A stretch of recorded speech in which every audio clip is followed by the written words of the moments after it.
Dear viewers, I hope you are all fine. This ultrasound video shows two cases, one about umbilical hernia and the other about splenic lesion, probably a metastasis. The first video shows the umbilical hernia and you can see the abdominal wall, and now you can see a tear or a gap in the abdominal vessel wall through which the gut contents, intestinal contents are protruding outwards towards the abdominal wall, towards the skin of the abdominal wall. You can see the umbilical hernia, and it is an abnormal bulge that can be seen or felt at the umbilicus belly button.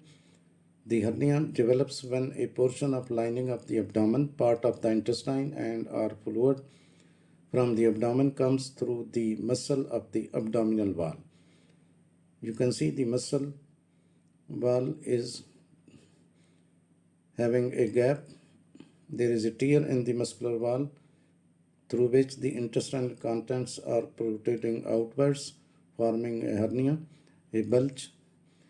An umbilical hernia is not dangerous in itself, but there is a risk that it can get trapped, incarcerated. This can cut off the blood supply to the contents of the hernia, causing life-threatening conditions such as gangrene or peritonitis.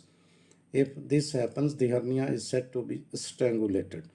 Now you can see the cupping effect on the hernia. You can see the patient is cupping and the intestinal contents are first moving towards the interiorly through this tear in the muscular layer, and when the patient stops cupping, they come back into the abdominal cavity.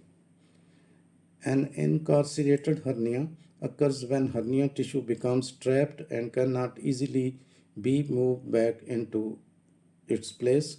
An incarcerated hernia can lead to bowel obstruction or strangulation. You can find some important information in the description of this video about umbilical hernia. Now you are going to see the second video, and it shows a splenic lesion, a mass in the spleen. The patient is a 45 years of a female patient having chemotherapy for the breast cancer, and she has developed this mass in the spleen. You can see there is no metastasis seen in the liver, but spleen is slightly enlarged and there is a mass in the hypoechoic mass in the spleen. A splenic tumor is a mass or lump within the spleen. Overall, 2/3 of all splenic masses are malignant, and of these 2/3, a hemangiosarcoma. If a patient presents with a splenic mass and the internal bleeding, there is 76% risk of having a malignant splenic tumor and 70% risk of having hemangiosarcoma. A splenic tumor is a mass or lump within the spleen. The solitary or multiple masses may be seen in the spleen, but diffuse infiltration is rare. The sonographic appearance of splenic metastasis is mostly hypoechoic, as in this case. You can see a hypoechoic mass, but it may be variable. The most common primary source of splenic metastasis are breast, lungs, colorectal and ovarian carcinoma and melanoma.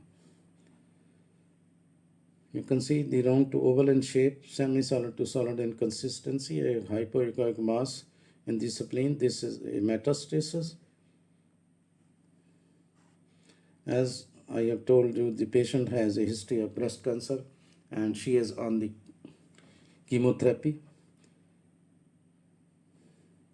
The main differential diagnoses are primary lymphoma, vascular tumors, and infectious lesions of the spleen. Splenic hemangioma is a rare disorder but remains the most common benign neoplasm of the spleen. Now there are a number of splenic lesions and anomalies. Congenital anomalies are accessory spleen, wandering spleen, asplenia, polysplenia, splenogonal, splenogonadal fusion, splenic hemangioma, splenic hematoma, splenic lymphangioma, and lymphoma. Now, in an immunocompromised patient, the multiple small splenic lesions usually represents disseminated fungal disease and microabscesses.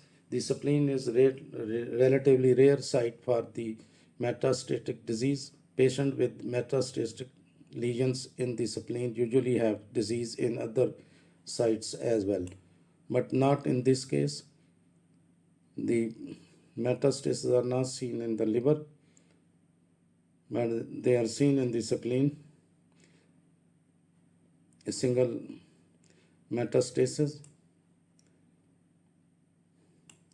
Now, the hypodense splenic lesions are frequently encountered on abdominal CT images, although most hypodense lesions of the spleen can be considered benign. Some findings and clinical conditions warrant close attention to the lesion. You can find some important information in the description of this video about the splenic lesion as well as about the umbilical hernia. Thanks for watching. Please subscribe my channel. If you do like this video, please click the like button. Thanks.